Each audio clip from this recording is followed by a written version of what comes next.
Once you become aware of what Israel does in the world, it becomes very hard to understand them. Bombing cities to rubble, forced mass expulsions, false flag operations, riots defending rape culture, and extreme systematic oppression. We are told by our government and mainstream media that one of the reasons we have to support this behavior is because Israel is the only remaining bastion of democracy in the Middle East. The UN was obsessively hostile towards Israel, the one true democracy in the Middle East. But let me ask you this. Do you think it's democratic to have the reputation of killing more journalists in this conflict than ever before in history? And ask the Israeli citizens, are you not being censored from publishing videos of missile strikes in your own city? And finally, let's talk about the press, both foreign and Israeli. It is well known that they have to submit their stories to the IDF censor department to get approved, and that this department has the power to kill any story that they don't want coming out. This is the democracy that we're fighting for? One of the worst things I've heard or seen, a dear friend of mine, Auda Haslin, he was shot by an Israeli settler. What was his crime? The Israeli settlers brought equipment to tear down houses and olive trees within his village, and him and some of the Palestinians, I'm not sure if even he did, threw rocks at them in retaliation, and he caught a bullet. Guess what happened to the Israeli settler?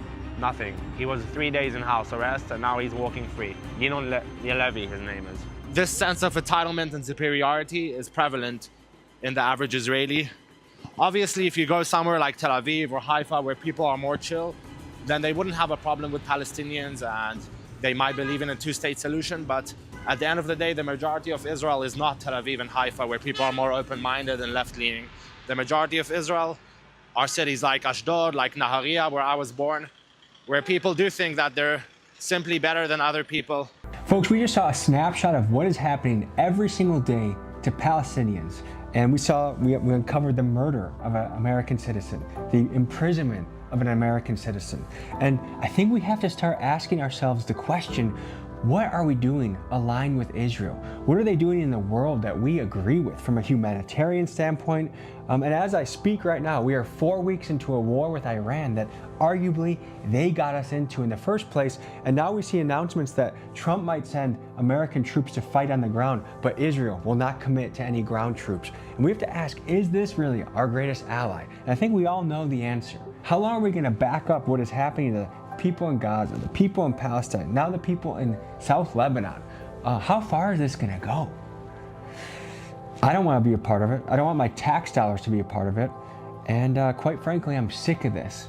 It's depressing to see this, but one way we can get involved is to help fund organizations like PalShield. So I'm gonna donate.